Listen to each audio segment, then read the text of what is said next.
va écouter le président russe Vladimir Poutine. Naissant au président de l'Arménie, M. Serge Sarkissyan, d'avoir organisé cette commémoration d'aujourd'hui, de m'avoir invité à cet événement. Nous sommes ensemble avec le peuple arménien qui a subi la tragédie la plus meurtrière de l'humanité.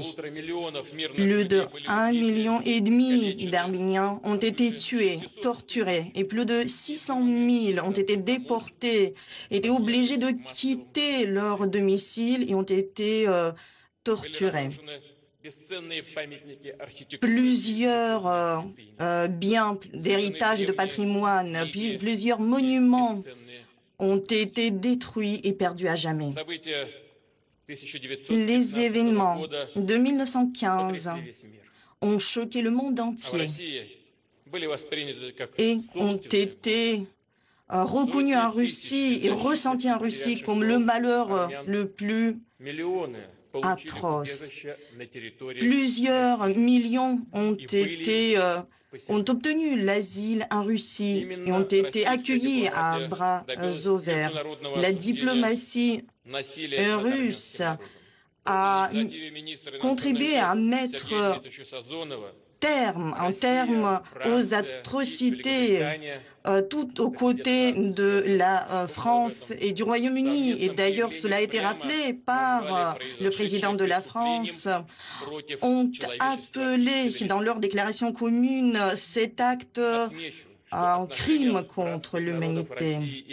Il est à noter que les relations entre nos deux peuples ont été toujours marquées par l'amitié et le soutien commun.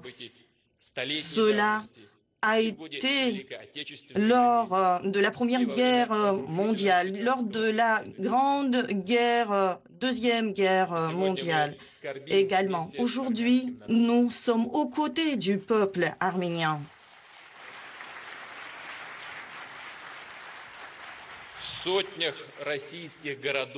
Dans des centaines de villes russes, et je tiens à souligner cela, dans des centaines de villes russes, il y aura des événements de commémoration de cet acte.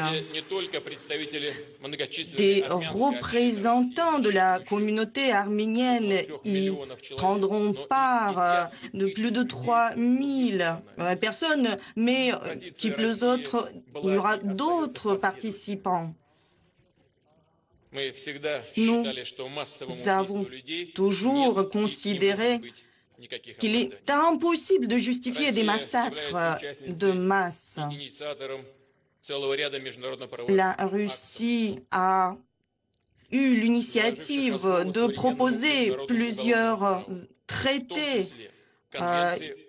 et plusieurs conventions, y compris la Convention de la prévention des crimes dans le droit international. La communauté internationale a le devoir de prévenir ces actes à l'avenir pour que tous les peuples du monde puissent vivre en paix sans connaître la haine, sans connaître la xénophobie. Malheureusement, au jour d'aujourd'hui, dans plusieurs coins du monde, on voit apparaître des mouvements d'antisémitisme, de néonazisme. Il est important de se pencher sur la raison pour laquelle ces mouvements apparaissent et surgissent. Et dans chaque circonstance, il est important de réfléchir à l'avenir, de réfléchir également aux circonstances et aux conséquences de ces actes. Chers amis,